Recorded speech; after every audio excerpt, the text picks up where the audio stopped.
Hello, Ishan bio classes से मैं doctor प्रतीक। आज हम लोग बात करेंगे क्लास टेंथ में केमिस्ट्री की, जो कि क्लास टेंथ के सिलेबस का पहला चैप्टर है, रासायनिक समीकरण।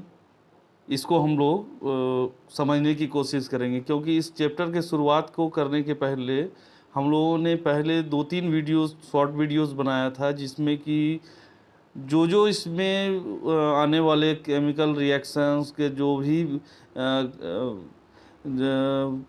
भी वर्ड हैं, जो भी आने वाले तत्व यौगिक हैं, सारे को हम लोगों ने कोशिश की थी, खासकर इस चैप्टर के वो आप तक मैंने पहुंचाया। अगर आप लोगों ने याद कर लिया होगा तो फिर आगे हम लोग को ये चैप्टर पढ़ना आसान होगा। रासायनिक सूत्र को तो एकदम ही देख लेना है। तो चलिए हम लोग शुरुआत करते हैं। इसमें क्रियाकलाप 1 में दिखाया गया है कि एक रिबन है, मैग्नीशियम का फीता है, जिसको कि जलाया जाता है ऑक्सीजन की उपस्थिति में, जो कि जलने के बाद श्वेत लौ देता है, वाइट रोशनी उससे निकलती है।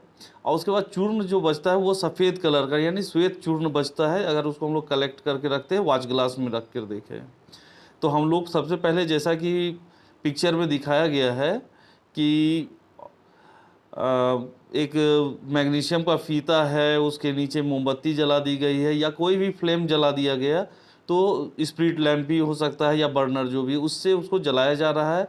और जलता तभी है वो कोई भी पदार्थ जब ऑक्सीजन उपस्थित हो।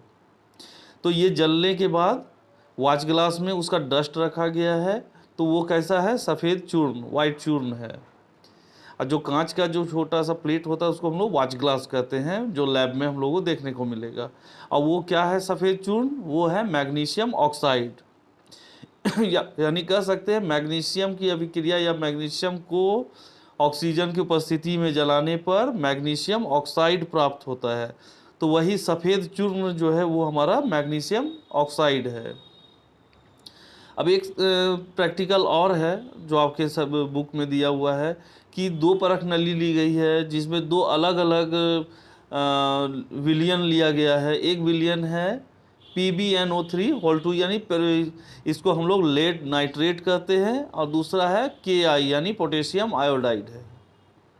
इन दोनों को क्या कहते हैं, दोनों को अलग अलग परख नली में लिया गया, और ले करके हम लोग क्या करते हैं, उस परख नली को एक, मान लिए लेड नाइट्रेट के परख नली को सीधा हम लोग रखते हैं कि स्टैंड में भी रख सकते हैं। उसके बाद पोटेशियम आयोडाइड का जो विलियन होगा उसमें हम लोग उसको डालते हैं, जैसा कि फ़ोटो में, पिक्चर में आपको देखने को मिल सकता है।